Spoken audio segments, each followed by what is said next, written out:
대학을 다닐 때 학교 방송국에서 이제 있었는데요.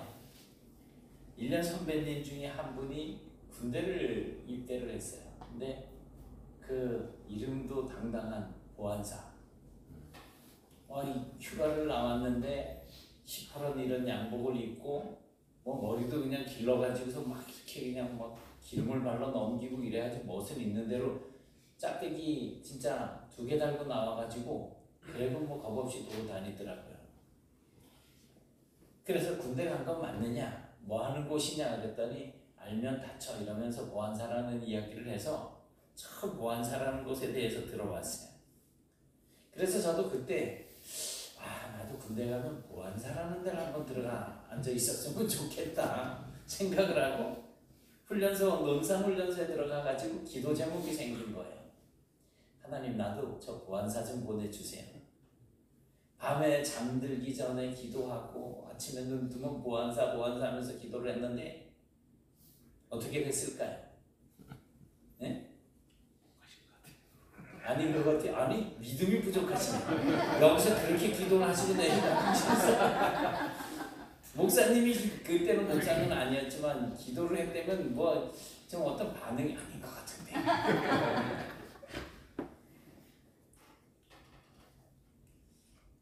뭐 남자 성도님들은 대부분 다들 이제 군 생활을 해보셨기 때문에 잘 이해하시리라고 생각합니다.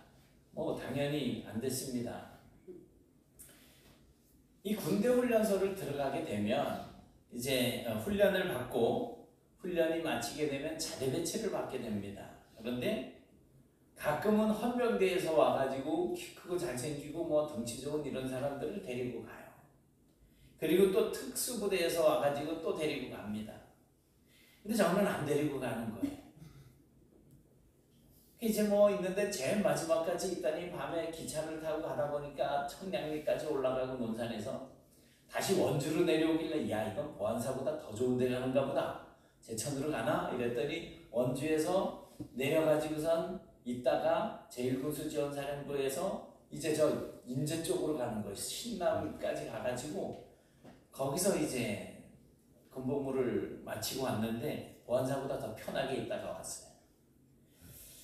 운전 뭐 확실하게 그냥 배워가지고 왔고 뭐 가끔 이제 요즘은 너무 차들이 좋아져가지고 정비를 뭐 할 만한 것이 없지만 예전에 그래 지나가는 차 고장나는 거 제가 손봐주고 그런 적도 있었어요. 그런데 그렇게 그런 상황들을 이래 생각을 해보면 부대에서 어디로 이렇게 차출돼가는 그런 상황들을 생각해보면 내가 원한다고 헌병이 되거나 내가 원한다고 특수부대 뭐 보안사나 이런 어떤 특수한 부대로 이렇게 차출되는 것이 아니더라고요. 내가 아무리 기도를 했어도 내가 원하는 마음이 있어도 순전히 그때 그 자리에 와가지고 차출관들이 딱 봤을 때 얘는 우리가 데리고 가자라는 마음이 딱 들면 그냥 데리고 가는 거예요.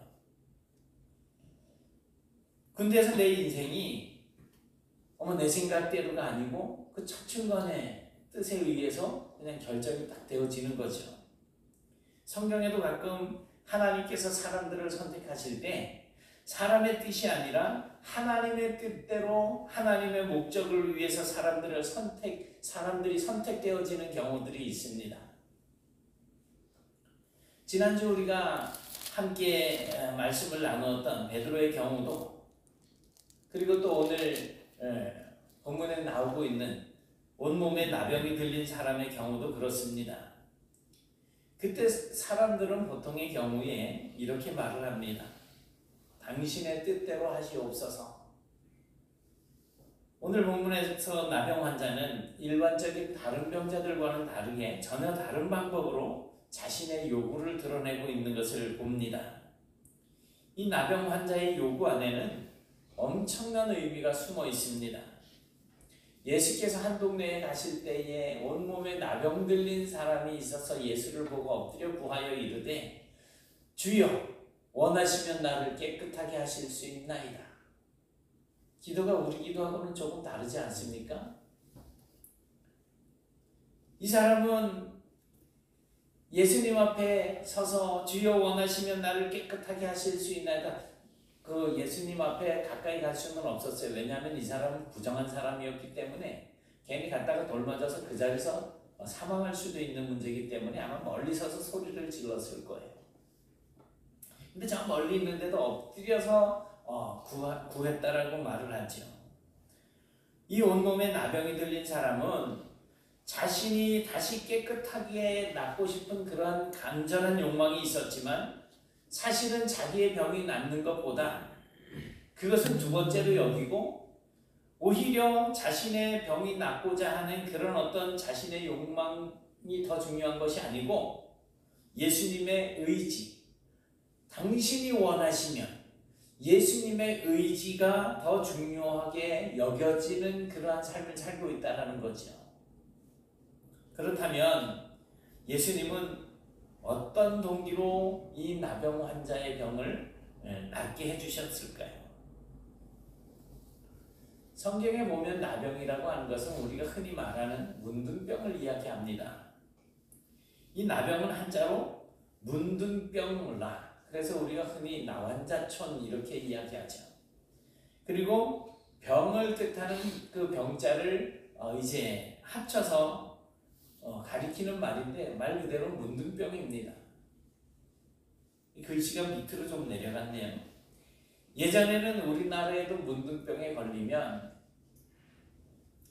그것을 이제 전염병이라고 생각해서 어떤 다른 곳에다가 격리를 시키게 됩니다. 그래서 소록도와 같은 이런 어떤 나환자들을 격리하는 곳이 따로 있었죠. 성경에서도 문둥병에 걸린 사람은 외딴 곳에 따로 격리를 시켜야지만 했는데 그것은 전염병이었기 때문이 아니라, 물론 전염이 되기도 하지만 전염병이었기 때문이라기보다는 좀 더 본질적으로 이 문둥병이 하나님께 저주를 받은 병이었기 때문에 부정하게 여겨져서 격리를 시켰던 겁니다. 보통 우리가 하나님 앞에 부정한 것을 만지게 되면 정결하게 하기 위해서 7일 동안 이렇게 격리를 하는 그러한 법들이 율법에 나와 있지 않습니까? 그래서 성경에서는 부정한 것에 접촉하게 되면 부정해지기 때문에 하나님 앞에 설 수 없는 그런 상태가 되는 겁니다. 그래서 일반적인 다른 질병들은 의사에게 진료를 받았지만 레위기 13장에 의하면 문둥병에 대한 확정은 하나님의 종이었던 제사장들에게 가서 받아야만 했습니다. 예를 들어 어떤 사람이 자기의 몸에 어떤 반점이 생기기 시작한다면 즉시 제사장을 찾아가야만 했습니다. 그래서 제사장이 그 색점을 유심히 살펴보고 확인을 해본 다음에 그 주변의 피부 색깔과도 이렇게 비교를 해보기도 하고 그 색점에서 나는 흰 털을 확인한 다음에 이것이 문둥병이 확실하다라고 여겨지게 되면 곧바로 문둥병이다 라고 선언을 해야 합니다. 그게 이제 레위기 13장의 말씀에 이렇게 나오고 있습니다. 이렇게 문둥병에 관련된 여러 가지 상황에 대해서는 모두 다 제사장이 그것을 판별하도록 되어 있습니다.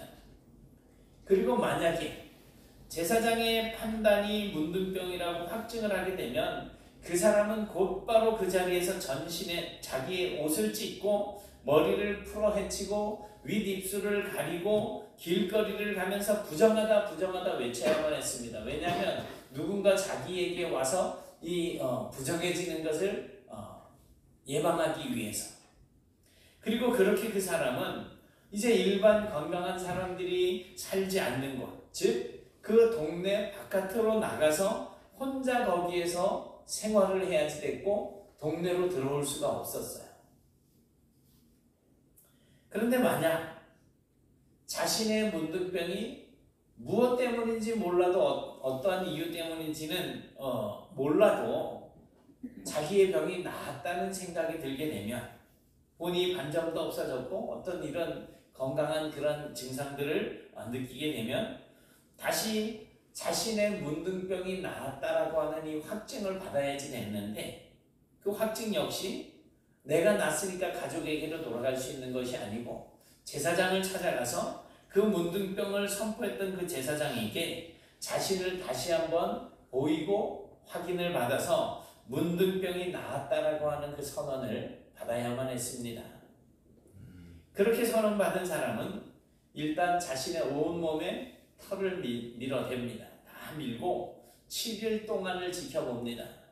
그리고 나서도 흰털이 나지 않으면 다시 온몸에 털을 밀고 입었던 옷을 빨고 하나님께 감사의 의미로 정결한 새 2마리를 드려서 제물로 삼고 그렇게 속죄제와 번제를 드려야 했습니다. 그러니까 문둥병이 한번 걸리게 되면 이건 뭐 진짜 건강하다, 얘는 병 다 났다 이런 소리 듣기가 쉽지가 않아요. 오늘 14절에 보니까 예수님께서 문둥병에 걸린 사람을 고치시고 그에게 이렇게 말씀을 하십니다. 같이 보시겠습니다. 시작. 예수께서 그를 경고하시되 아무에게도 이르지 말고 가서 제사장에게 내 몸을 보이고 또 내가 깨끗하게 됨으로 인하여 모세가 명한 대로 예물을 드려 그들에게 입증하라 하셨더니. 아멘. 예수님께서 이 사람의 문둥병을 완벽하게 고치셨습니다. 그러니까 그 사람의 병이 고쳐진 것은 완벽했던 거예요. 그런데 그것이 단순히 그 문둥병자 혼자만 아는 수준에서 끝나버리면 안 되고 제사장에게도 내가 문둥병이 나았다라고 하는 그런 확증을 얻어야 했습니다. 그리고 내 병이 나았다라는 이 사실이 많은 모든 사람들에게 알려져야만 했습니다. 그래야 동네에 들어가도 돌에 맞지 않는 거죠. 말씀으로 문둥병자를 고치신 것을 통해서 예수님이 바로 이 모든 세상 가운데에 사람들이 기다리던 구원자 메시아, 만인의 제사장, 즉 메시아라고 하는 것이 드러나야만 했던 것입니다. 성경에서 메시아라고 하는 존재는 이 세상을 구원할 자입니다. 그런데 그 구원자는 분명히 다윗 가문의 자손으로 이 땅에 태어나야지 되고 그가 하는 일은 궁극적으로 이 세상의 모든 죄를 제거함으로써 죄로 인해서 세상의 모든 불안한 요소들, 말하자면 이제 성경에 나오고 있는 소경, 맹인, 그리고 벙어리, 말 못하는 것, 듣지 못하는 귀머거리, 그리고 걷지 못하는 앉은뱅이 등등 이러한 모든 불완전한 자들을 온전하고 깨끗하게 하는 것임을 이사야서 35장 5절 6절 말씀에서 이렇게 보여주고 있습니다. 결국 이 세상에서 맹인과 벙어리와 귀머거리와 앉은뱅이를 낫게 하는 사람이 있다고 한다면 유대인들은 바로 그 사람이 혹시 메시아가 아닌가? 라고 생각을 하면서 바라봤던 것입니다. 그러니까 예수님이 문둥병자를 고치게 되면 다른 유대인들 모두가 예수님을 바라볼 때 저분이 메시아인가? 라고 바라봐야지 한다는 거예요. 그래서 사실 세례 요한도 역시 자신이 예수님보다 길을 예비하는 사람으로서 그리고 보라 하나님의 어린 양이라고 그렇게까지 선포를 했었잖아요. 그러니까 세례 요한 역시 예수를 메시아라고 생각했고 그래서 많은 사람들에게 그가 메시아라고 하는 사실을 드러내려고 했었습니다. 하지만 이 세례 요한이 이제 감옥에 헤롯 왕에 의해서 감옥에 갇히게 됩니다. 이때 당시에 헤롯 왕이 동생의 부인을 뺏었어요. 그리고 나서 세례 요한이 하는 비판의 소리를 들었습니다. 너무 괘씸해서 세례 요한을 잡아다가 가둔 거예요. 결국 그렇게 헤롯에 의해서 감옥에 갇히고 이제는 죽음이 임박해오는 그런 상황에서 다시 한번 예수가 메시아라고 하는 사실을 명확히 하고 싶었습니다. 그래서 세례 요한은 자신의 제자들을 예수님께 보내어서 물어보게 되는데, 예수님께서는 자신을 찾아온 세례 요한의 두 제자에게 이렇게 말씀하십니다. 맹인이 보고 못 걷는 사람이 걸으며 나병 환자가 깨끗함을 받으며 귀먹은 사람이 들으며 죽은 자가 살아나며 가난한 자에게 복음이 전파된다 하라. 이렇게 가서 세례 요한에게 이야기하라는 거예요. 세례 요한은 이 이야기를 들으면 그 메시아, 이사야 선지자가 예언했던 그 메시아구나 라고 하는 확신을 가지게 될 것에 대해서 예수님께서 생각하시고 제자들에게 이 말씀을 하게 하신 것입니다. 한번 보실까요? 시작. 마침 그때에 예수께서 질병과 고통과 악귀 들린 자를 많이 고치시며 또 많은 맹인을 보게 하신지라. 예수께서 대답하여 이르시되 너희가 가서 보고 들은 것을 요한에게 알리되 맹인이 보며 못 걷는 사람이 걸으며 나병 환자가 깨끗함을 받으며 귀먹은 사람이 들으며 죽은 자가 살아나며 가난한 자에게 복음이 전파된다 하라. 아멘. 결국 예수님께서 이 문둥병자를 깨끗하게 하시는 것은 바로 그 사건을 통해서 자신이 바로 메시아라고 하는 이 사실을 이 세상에 명확히 드러내시고자 하심이었다는 것입니다. 그리고 문둥병자는 바로 그 일에 자기 스스로가 쓰임받기를 원했던 거예요. 이 사람이 예수님을 메시아라고 인정을 했다라는 거잖아요. 다시 말씀드려서 문둥병자는 자신이 나음을 입는 것이 먼저가 아니고 자기의 병이 고쳐지는 것이 먼저가 아니라 예수님 당신이 메시아라고 한다면 나를 통해서 당신의 그 메시아이심을 증명해 보이십시오 라고 하는 의도였다는 것입니다. 이것은 그동안 예수님을 찾아온 많은 사람들이, 많은 병자들이 예수님께 요청했던 것과는 완전히 다른 그런 요청입니다. 이 부분에서 우리가 한 가지 주목해야 할 것은 바로 이 문둥병자의 비범함입니다. 이 사람은 예수님이 메시아라고 하는 사실을 명확하게 알고 있었습니다. 그리고 메시아는 소경과 듣지 못하는 자와 안진뱅이 등등 불완전한 자들을 완전하게 하고 온전하게 하는 것을 통해서 이분이 메시아라고 하는 이 사실이 세상에 드러난다는 것을 명확하게 알고 있었습니다. 자신을 포함해서. 그러니까 자신의 문둥병이 고쳐지게 되면 이분은 메시아라고 하는 사실을 세상이 알게 될 것이라는 것입니다. 그렇기 때문에 예수님 당신이 원하시면, 예수님 당신이 원하신다면 언제든 나를 고치실 수 있습니다. 당신은 바로 메시아이기 때문입니다 라고 말을 할 수가 있었던 것입니다. 결국 문둥병자는 당신이 원하신다면 나를 사용하십시오 라고 고백하고 있는 것입니다. 그런데 15절 16절을 보면 이런 일이 있고 난 이후에 재미있는 상황이 하나 더 그려지고 있습니다. 같이 보실까요? 시작. 예수의 소문이 너무 커짐에 수많은 무리가 말씀도 듣고 자기 병도 고침을 받고자 하여 모여오고 예수는 물러가사 한적한 곳에서 기도하시니라. 아멘. 예수님이 이 사람들을 일거에 다 그냥 확 고쳐놓으면 사람들은 더 확신을 가질 수 있을 것인데, 이 나병 환자가, 문둥병자가 고침을 받았다라고 하는 이 소문이 퍼지게 되면서 수많은 무리가 예수님에게 말씀도 듣고 자기의 병도 고침을 받고자 하기 위해서 막 몰려왔습니다. 그런데 예수님은 그러한 사람들 앞에서 물러가셔서 한적한 곳에 가서 기도하셨다는 거예요. 왜 예수님의 태도가 문둥병자를 대할 때와 그렇게 몰려오는 다른 환자들을 대할 때가 달라졌을까요? 왜 그랬을까요?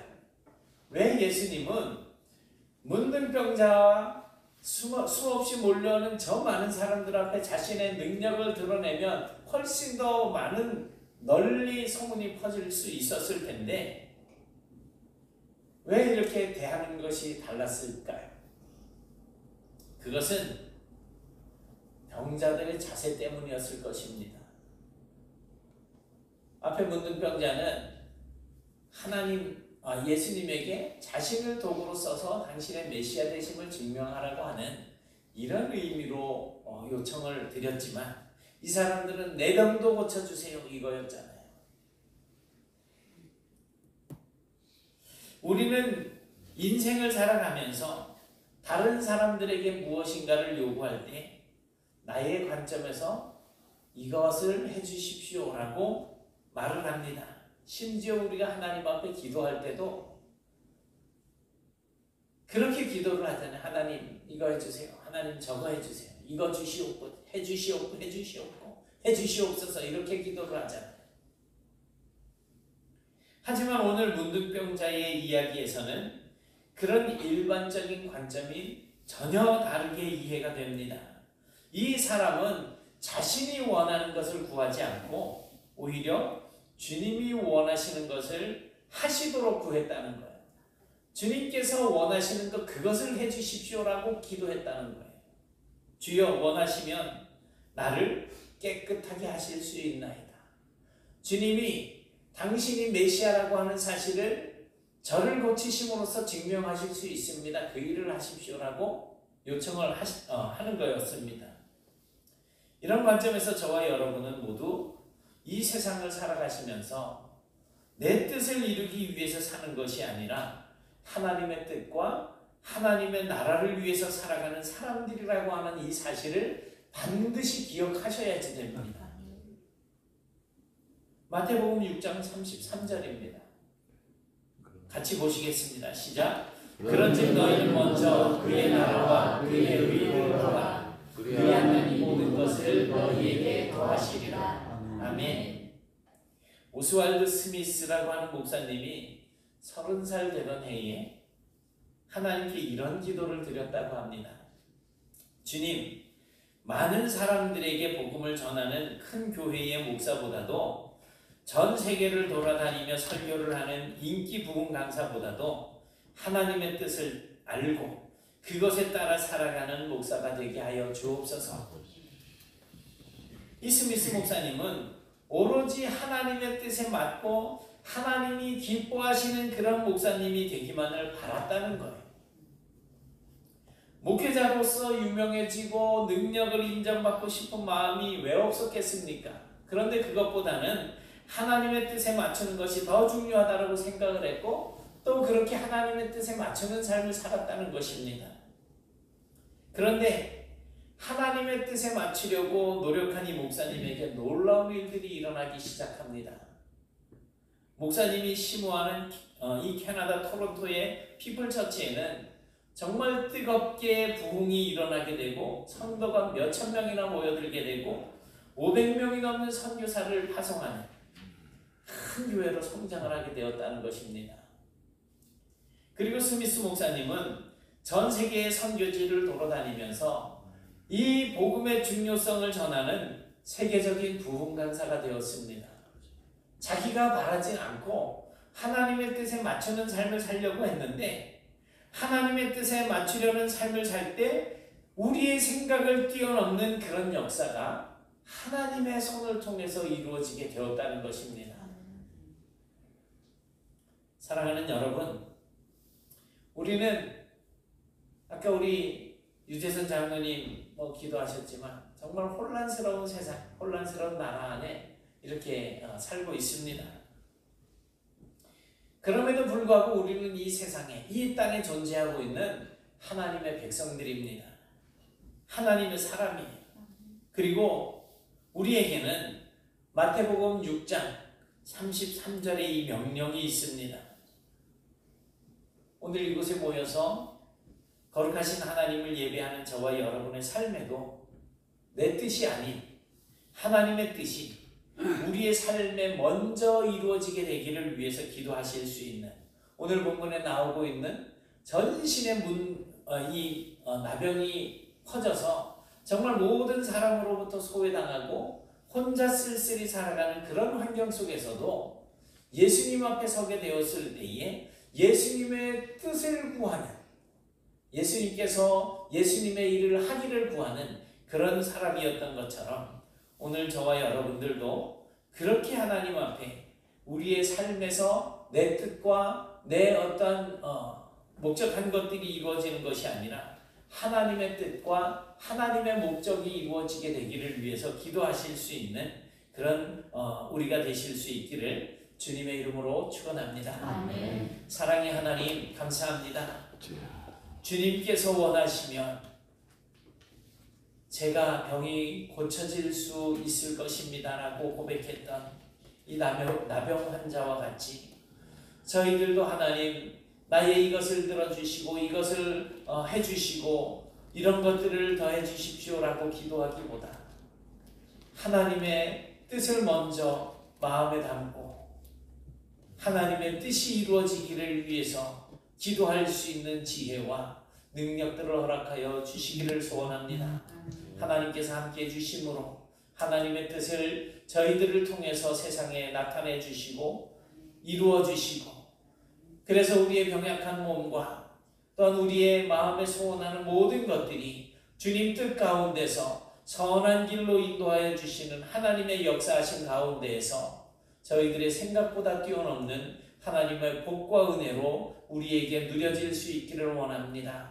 이제 기도하는 이러한 마음들이 내 생각을 뛰어넘게 하시고 하나님의 뜻과 하나님의 생각을 생각하며 간구할 수 있도록 도와주셔서 이 땅 사는 동안 저희들이 하나님의 백성으로서 조금도 부끄러움 없는 믿음으로 주님을 가까이 하고 믿음으로 주님을 바라보고 믿음으로 주님 앞에 기도하는 삶을 살 수 있도록 인도해 주시옵소서. 예수님 이름으로 기도드리옵나이다. 아멘.